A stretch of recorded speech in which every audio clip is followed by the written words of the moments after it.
Dev est une société de recherche et de développement dans l'informatique mobile d'une part, et d'autre part, qui est un autre secteur d'activité qui est bien distinct, qui est toute la gestion financière qui s'adresse au gouvernement. Alors, quand on parle d'informatique mobile, la première chose qu'il faut avoir, c'est une boîte à outils, ce que nous on appelle un framework de développement, qui nous permet de connecter n'importe quel appareil à n'importe quel logiciel de gestion. Ceci en optimisant les canaux de communication en fonction du type de données et de leur confidentialité et aussi de leur priorité pour savoir quel est le canal de communication à utiliser en fonction de l'urgence. Est-ce que j'utilise le GSM pour la transmettre tout de suite? Est-ce que j'utilise le Wi-Fi une fois que le véhicule est rentré, etc. À partir du moment où on a la boîte à outils, on peut faire des tas de choses qui sont d'abord le tracking. Quand on parle de tracking, on pense d'abord à géolocalisation, mais ce n'est pas uniquement ça le tracking. C'est évidemment géolocaliser des véhicules, c'est peut-être géolocaliser des agents, c'est peut-être géolocaliser des objets. Il y a aussi le tracking pris au sens large. À ce moment-là, on parle de tracking de processus industriels. Je vous en parlerai dans un moment. Si on parle de géolocalisation, nos principales applications s'adressent surtout aux forces de l'ordre et aux forces de sécurité. Pourquoi? Parce qu'il ne suffit pas de pouvoir géolocaliser un véhicule, de pouvoir en tirer des statistiques et tirer des rapports pour savoir où il est allé, à quel moment, etc. Il faut aussi pouvoir communiquer avec les véhicules dans les deux sens. Il faut pouvoir envoyer des missions et il faut pouvoir remonter des statuts. Et ça avec des véhicules, mais pas uniquement avec des véhicules. Il faut pouvoir le faire aussi avec des agents qui sont équipés de radio Tetra.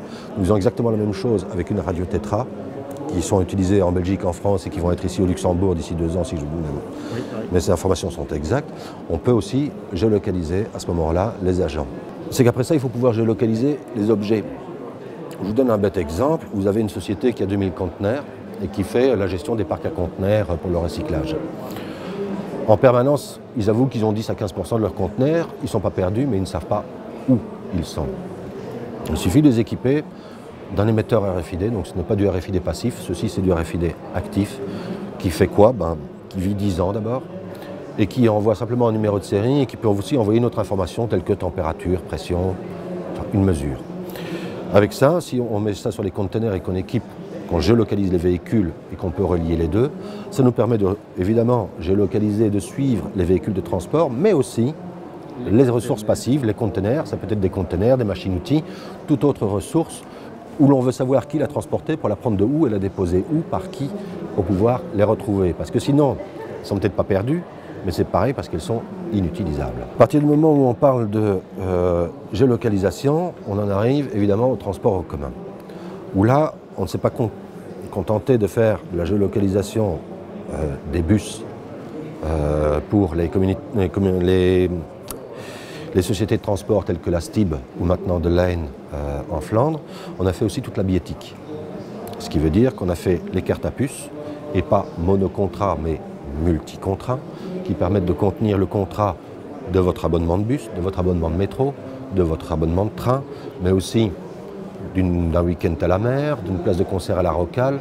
Vous pouvez mettre jusqu'à 40 contrats. Ça, c'était le premier élément. Le deuxième élément était bien sûr de mettre le système de recharge et de validation qui se trouve dans les gares. Mais avec ça, vous n'avez pas encore tout. Parce qu'il faut se mettre à la place de l'utilisateur. Si vous ne pouvez aller recharger votre abonnement qu'à la gare, et si vous devez faire 20 km pour aller jusqu'à la gare pour aller prendre votre bus qui se trouve à côté de chez vous, ça n'a aucun intérêt. À ce moment-là, il faut ajouter encore 2 choses. Il faut pouvoir ajouter la recharge par Internet, et de telle sorte qu'une fois que vous avez pris votre recharge par Internet, dès que vous montez à bord d'un bus ou d'un train, dès que vous passez à côté d'un validateur, votre abonnement est immédiatement rechargé. Mais pour ceux qui n'ont pas Internet, je pense aux personnes âgées qui doivent pouvoir prendre le bus aussi, on a développé tous des systèmes de vente dans des appareils bon marché qui permettent de vendre dans le bureau de tabac, le supermarché, n'importe où, pour pouvoir multiplier le nombre de points de vente pour que tout le monde puisse recharger ses cartes. Si vous n'avez pas le tout, ça ne marchera pas. Après ça, une fois que vous avez la billettique, il ne reste plus qu'à équiper les contrôleurs. Alors on a inventé un appareil pour équiper les contrôleurs, de telle sorte qu'ils sont géolocalisés, donc ils ne doivent plus dire dans quelle ligne ils vont, dans quel bus, etc. On le sait puisque les bus et les trains et les métros sont géolocalisés, les contrôleurs aussi, donc on le sait, ils ne doivent même pas le dire. Après ça, ils passent à côté de la borne, ils ne doivent pas relever ce qui a été validé, puisque la borne le dit tout de suite à leur appareil. Ensuite, il suffit de prendre les abonnements des gens. Dès que quelqu'un n'est pas valide, on glisse la carte d'identité, on pousse sur le bouton et le procès verbal sort tout de suite. Il n'y a plus de travail à faire. Et s'il se fait agresser, il est géolocalisé, il pousse sur un bouton, il y a une alerte qui sonne au dispatch, on sait tout de suite quel agent de contrôle sur quelle ligne est agressé et on entend ce qui se passe autour de lui.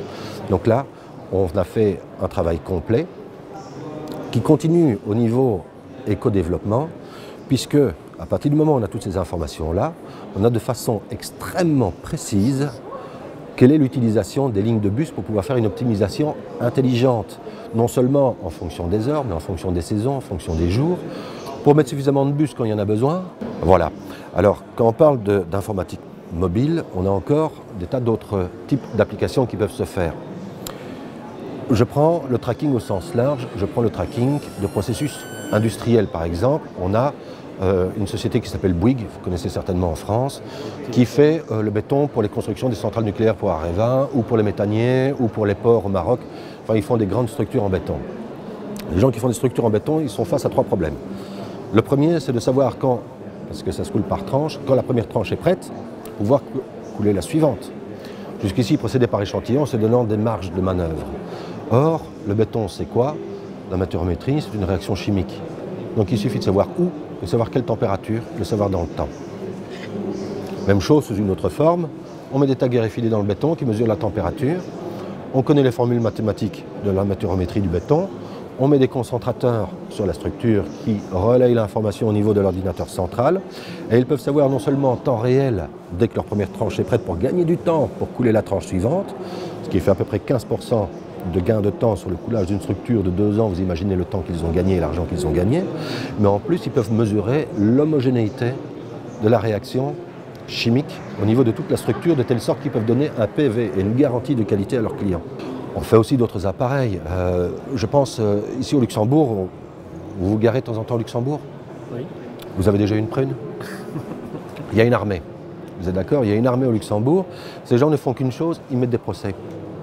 Or, on a là une armée d'yeux qui surveille la voirie, qui voit ce qui se passe, qui peuvent remonter des informations aussi importantes pour la ville que pour les forces de police. Et ce qu'on a fait, on l'a fait pour la police bruxelloise, pour les gardiens de la paix. On leur donne un petit appareil qui leur permet de faire tout simplement des constats où les catégories sont déjà préétablies. Donc dégâts à la voirie, ils prennent une photo, ils sont géolocalisés, ils sélectionnent dégâts voirie, et quand ils rentrent le soir, eh bien, tous leurs rapports sont immédiatement téléchargés. Ça peut être aussi une incivilité, ça peut être des attroupements suspects avec des petites reventes de substances chimiques illicites, et ce genre de choses qui sont des informations qui sont aussi utiles pour la ville que pour la police. Et ça donne une valeur ajoutée à la personne qui passe sa journée, non pas seulement à mettre des prunes et à embêter les concitoyens, mais en même temps, ils rendent un service à la population. Et à ce moment-là, même pour ces agents-là, ça représente une autre mise en valeur. Et encore une fois, c'est de l'information mobile qui permet d'optimiser l'humain.